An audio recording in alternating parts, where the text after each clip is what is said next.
So one of the things I probably get asked about the most as a daily cannabis user is when do I take tolerance breaks? How often do I take tolerance breaks? How many days do I take a tolerance break for? And I always reply, tolerance breaks are a scam. I almost never take tolerance breaks. The last time I took one, it wasn't by choice. I was moving from Colorado to Florida. It took me like 8 or 9 days, and I just didn't bring any weed with me because I didn't want to get in trouble. But even through unintentional tolerance breaks, or that one that I experienced when I moved, there's something that I've noticed time and time again from taking days off. Sure, you're going to get high that first time you smoke, but if you just get back into your same smoking routine, you didn't really give your tolerance a break, and by day 2 or 3, you're already at the same level of tolerance that you were when you needed a tolerance break. I do need to mention everybody's body chemistry is different. Some people benefit from taking a longer time off. Some people's tolerance reset almost every day. THC stores in fat cells, so the higher body fat percentage you have, the more likely it is that the THC stays in your system for longer. So while everybody is different, there is one thing that I noticed, that most people asking about tolerance breaks are simply just smoking too much. They don't need a tolerance break, they need a tolerance fix.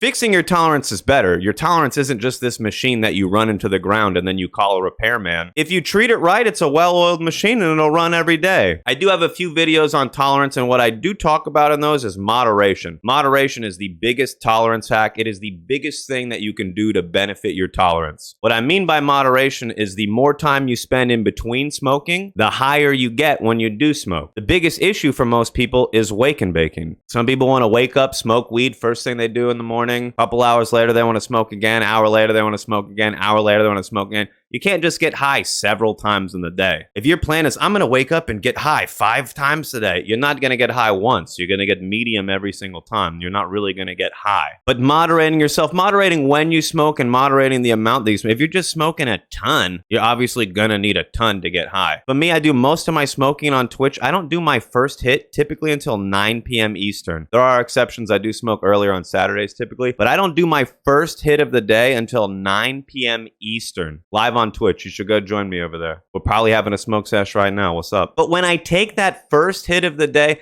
it hits me so hard. It hits like a fucking Mack truck. I need a moment to catch my breath and let my body feel normal again. That's when I get really, really high. That first hit of the day, that initial rush. There's a difference when you just hit the weed or the dab, and then when it settles in what you feel. But that first hit of the day, bro, oh my God, 10 out of 10. Another reason I think tolerance breaks are a scam, or why people should avoid them or treat it differently, is because most people just get to the point where they're smoking too much weed. They're smoking more and more throughout the day. They're smoking more often. They're trying to smoke every minute of the day, and they're trying to smoke way too much. And then they're like, I'm not getting high anymore. I smoked 17 grams in the last 4 hours, and I'm not getting high. They go from this point of using way too much to quitting cold turkey because they heard they need a 2-week tolerance break, 3-week tolerance break. So they went from smoking way too much to smoking none. And if you've ever done that, if you've ever gone to the point where you're like, oh my God, I could smoke a pound and it's not going to get me high, and then you just stop smoking,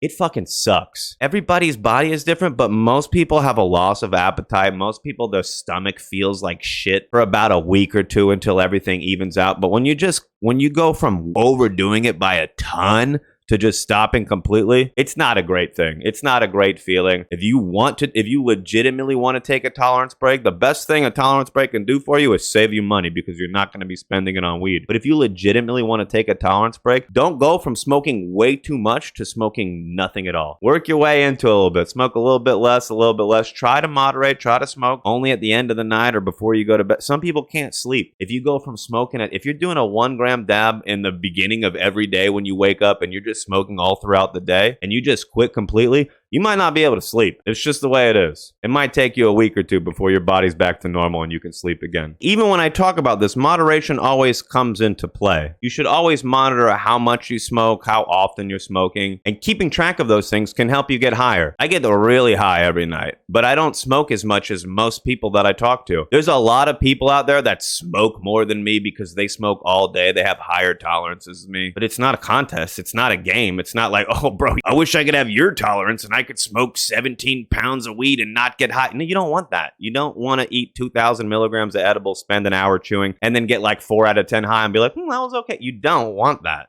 You want to get high when you smoke. So get high when you smoke. Moderate yourself. Don't try to smoke all day. Don't try to be high all day. That's impossible. Figure out your time to relax and get high then. So I'm not saying that you shouldn't take a tolerance break. There's many reasons you could take one or could benefit one. From some people, it's money related, or they're trying to get a job, or there's legal reasons they can't test positive. Obviously, that's a different case or a different scenario than somebody who's just trying to get high all day and is like, I smoked a whole eighth and I didn't get high. A break, it can help some people, but just know, no matter how long of a break that you take, if you don't practice any bit of moderation, if you don't have any bit of self-control when you get back to smoking after your tolerance break, a few weeks are going to go by and you're going to be thinking about another tolerance break. Why not just get high every day? Why not just moderate yourself? Pick a little 4 or 6 hour window in the day that you smoke and get high as fuck in that period. Well, hope you enjoyed this video. Don't forget to follow me on Instagram, Cupins420 on Insta. A lot of people send me video ideas there, so if you have a cool one, send it to me over there. And if you want to hear my thoughts on sativa and indica and why it might not matter as much as you think, check out this video.